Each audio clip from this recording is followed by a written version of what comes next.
нәрсәгә әйтсәк тә, һәрбер эштә бар бит конкуренция. Театр дөньясында да бар ул. Ә менә монда ул конкуренция бит. Без бер-беребез белән дуслашып, әйтәм бит, рәхәтләнеп ял итәбез. Бу безне берләштерә торган бер зур бәйрәм. Сабантуйның үзенә килгәндә, ни өчен соң ул театр артистларына Сабантуй дисәләр, ничек инде ни өчен? Без бит татар халкы. Татар халкының элек-электән килгән йоласы ул. Мин үзем авыл егете, моның күбесе авыл егете. Без элек-электән җирдә үскән, җирдә аунап, элекке Сабантуйларда уйнап, шаярып үскән. Һәм үзенә күрә менә бу безнең традициябыз, театр артистлары арасында бары ул бик матур күренеш.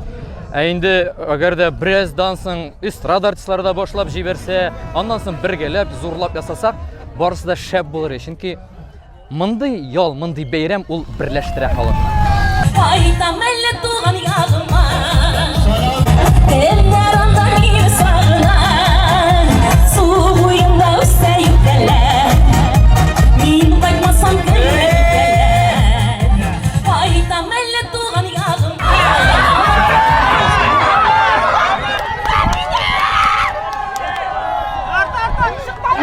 Монда безнең үткән атнада тоже Сабантуй булды бит. Бик күп халык җыелган иде.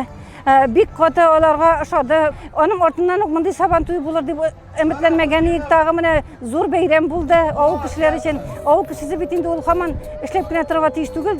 Жал итәргә дә, җалда итә беләләр алар. Biz bit инде булай да бер-беребезне күрмибез, һәрбер театр үз юлы белән ел дәврендә эшли. Шуңа күрә без инде театр Сабантуйда рәхәтләнеп бер-беребезне күрә алабыз, аралашабыз, сөйләшәбез һәм дә инде уеннарда катнашабыз, үзебезнең осталыкларны бер-беребезгә күрсәтәбез, кемнең көчле театр икәнен монда барысын да күргә була. Һәм шулай инде монда рәхәтләндереп үзебезчә татарча сөйләшәбез, аралашу татарча, bütün гореф-гадәтләр дә эшләнә, шулай ук чүлмәк бату, татарча көрәш.